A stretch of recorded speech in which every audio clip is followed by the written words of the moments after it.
Thanks for joining us at Right On Replicas, where we bring you the best model kit reviews on the planet. This review is brought to you by the Agostini Collectibles. In this review, we covered the Agostini's Volkswagen T1 bus in the famous Samba version. It's a 23-window van with fully functional parts and metal pieces where they need to be. The body, the chassis, and the suspension parts are all premium die-cast metal, and there are wonderful fabrics and textures involved throughout the build. So let me explain a little bit about how this model comes to you. These are available as a subscription. If you've ever wanted to get into high-end collectibles, this is how you can do it, and nice, affordable, easy payments. You pay for each shipment as it's shipped to you, and that way you spread it out over time to get yourself a really exquisite collectible item. Now, the model itself weighs in at over 17 pounds. It's also quite large. It's a 1/8 scale, so it's 21 inches long, approximately 9 inches high, and just about 9 inches wide. So it's a big model. And it could be the centerpiece of your collection, or it could be just one that you want to fill in, because the Agostini also sells other models, which you can see on their website. But as each subscription payment is made for the parts that are shipped to you, you get a certain number of pieces that will be included in the total build. And I'm going to explain the build, but I won't really need to. If you see the instructions, you'll realize these are very, very easy to follow.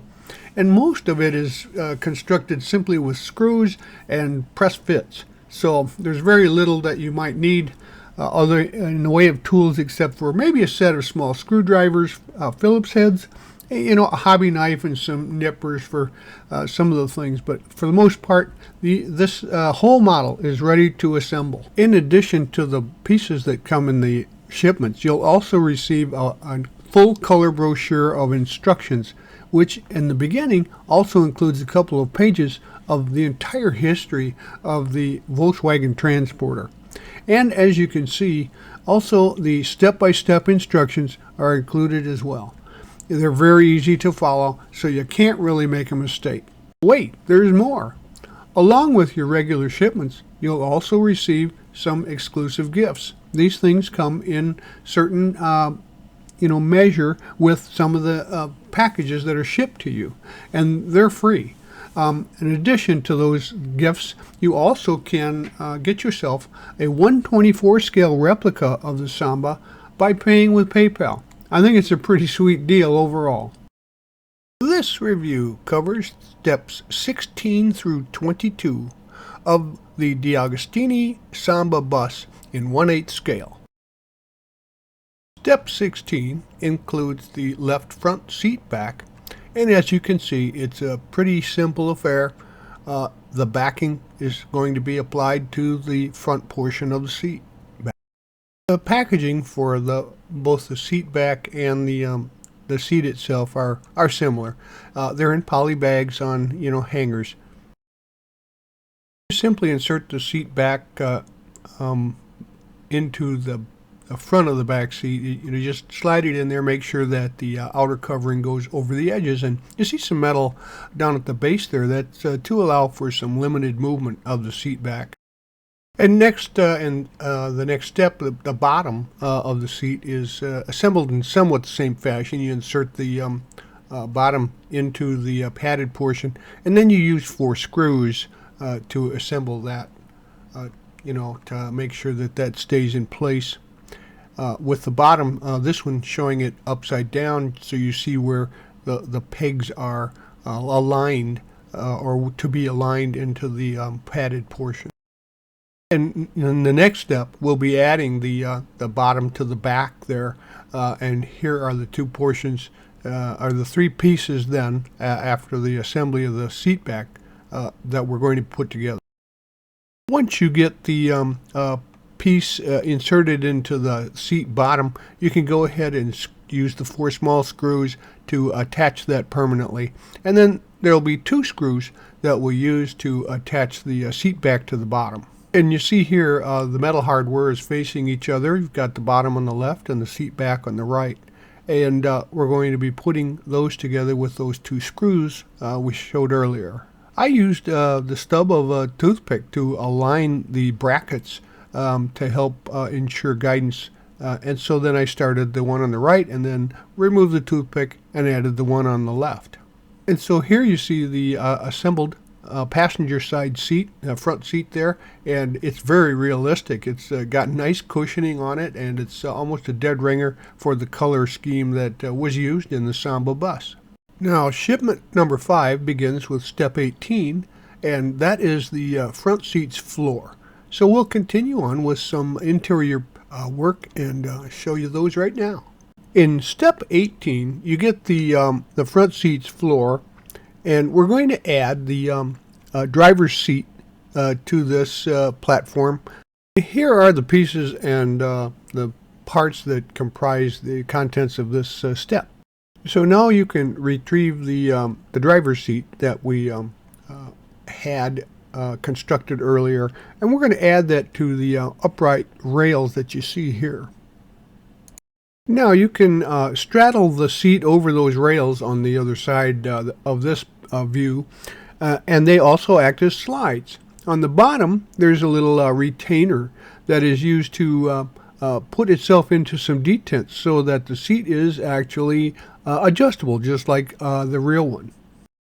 Now simply use one of the screws to secure the slide retention device there, and just screw that in, and it fits precisely in there, and you can still slide it up and down, but it'll fit into those little detents and make that an adjustable seat. Once that's done, we're going to add the cover over that with the 2 screws you see there and the cover at the bottom. Just place it into position, and the screw holes are of course already there, the bosses, so go ahead and secure that with a screwdriver, and we're done with that part. Here is the completed assembly, and as you can see, it's going to work out just fine. At step 19, you'll receive the middle seat's floor in that packaging, and you'll set that aside until a later step. Right now, we're going to assemble the passenger seat to the front floor. And so here is the package for step 19. You'll just set this aside till we get to step 20. So here is the floor, and we're going to add the passenger seat. And unlike the other stuff, this is just clipped in. It just fits into some slots and clips. In this view, you can see where the seat there at the front has some hooks that hook into some brackets. And they just snap in there. You got to be careful not to break them. After you get the fronts hooked in, you just bring the seat down in the back and snap it into the slots for the back hooks. And at step 20, a number of large pieces are going to come together. Here's the package for step 20 and the contents shown there. And that, of course, is the floor for the rear seats. And so here is what that part looks like.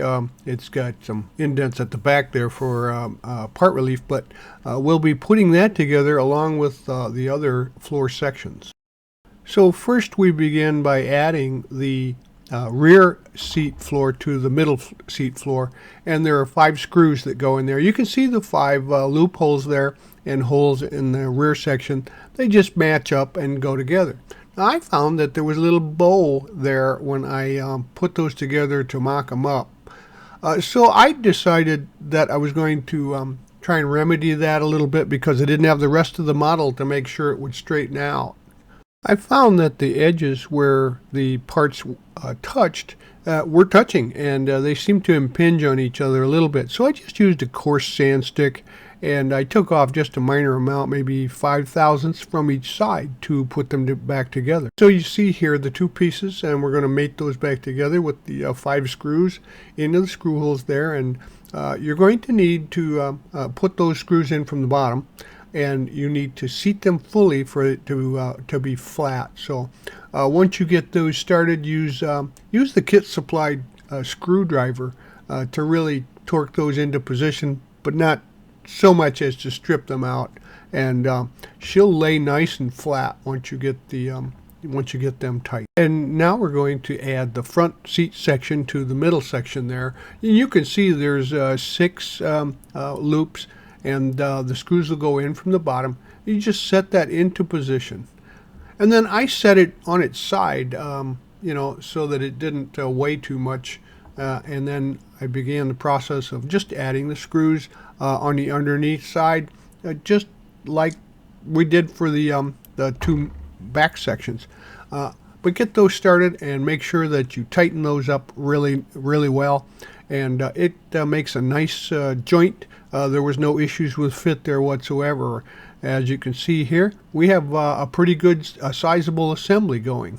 Step 21 is the middle seat floor mat, and step 22 is the rear seats floor mat, and they're both made of some very pliable rubber-like material that looks almost identical to the real thing. You can see the flex there, and they both come in sheets, and they are both just simply snapped into position in their respective places. And of course the more jagged one there goes to the rear.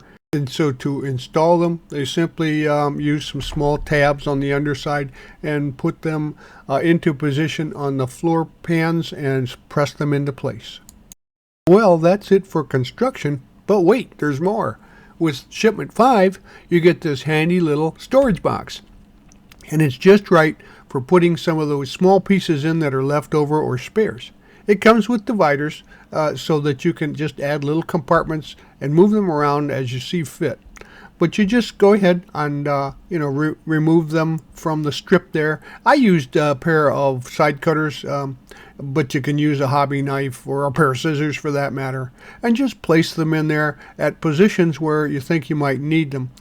For me, one of the nicest things was to separate the different size screws that are extras, so that I had those available and knew exactly where to get them without searching through a bunch of them. Also, you can keep some small tools in there for further construction. We hope you like this premium quality model kit review, and so that you don't miss any more, please subscribe to our YouTube channel. You can do that by clicking on the icon in the lower right of any of our reviews, or you can find us on Facebook or our website rightonreplicas.com. Thanks.